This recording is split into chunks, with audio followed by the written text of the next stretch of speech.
شاہ report طالب حسین خانزادہ نواب شاہ میں municipal corporation کی جانب سے نواب شاہ کے گنجان آباد والا علاقے منو آباد میں جہاں پر اکثریت کاروبار کرنے والوں میں مہاجروں کی بڑی تعداد شامل ہے اور انہی کی یہ دکانیں ہیں جن پر یہ انکروچمنٹ کی گئی ہے۔ شہریوں کا کہنا ہے کہ ہمیں انتقامی کارروائی کا نشانہ بنایا جا رہا ہے۔ اس موقع پر انہوں نے انکروچمنٹ کے خلاف سخت احتجاج کیا۔ عوام کا کہنا ہے کہ ہمیں سیاسی انتقام کا نشانہ بنایا گیا ہے۔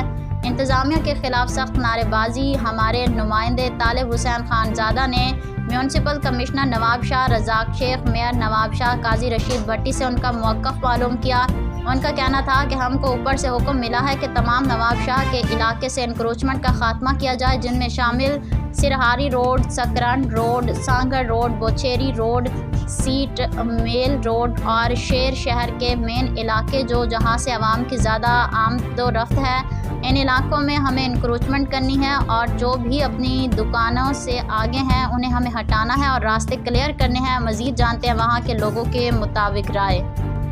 جی یہ ہمیں اوپر سے اقدامات جاری ہوئے تھے کہ سیکرٹری لوکل گورنمنٹ وغیرہ جو بھی انکروچمنٹ ہے ہر جگہ پہ، یہاں پر پوری نواب شاہ میں خالی نہیں ہے، ہر جگہ پہ آپ دیکھو گے تو وہاں پر انکروچمنٹ کا موومنٹ شروع ہو گئی ہے۔ جہاں پر قاضی احمد بھی ہو رہی ہے، دوسرے شہروں میں بھی ہو رہی ہے موومنٹ، جہاں پر ایسی کام کر رہے ہیں ڈپٹی کمشنر کا حکم ہے۔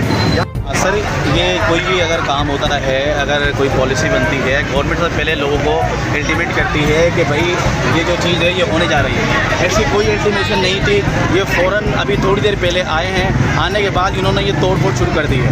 اور اس توڑ پھوڑ شروع کرنے سے جو بیچارے غریب عوام ہیں، جو لوگ روزانہ کے دیہڑی کمانے والے ہیں، جو پینشن لگانے والے ہیں، سروس کرنے والے ہیں، وہ سارے کے سارے لوگ پریشان ہیں۔ میرا یہ کہنا ہے کہ بجائے ہمیں الرٹ جاری ہو گیا، ریڈ الرٹ، اس طرف توجہ دینی چاہیے تھی۔ یہ ایک نیا سلسلہ انہوں نے شروع کر دیا ہے جو کہ بہت غلط ہے اور اس سے عوام بہت زیادہ پریشان ہے۔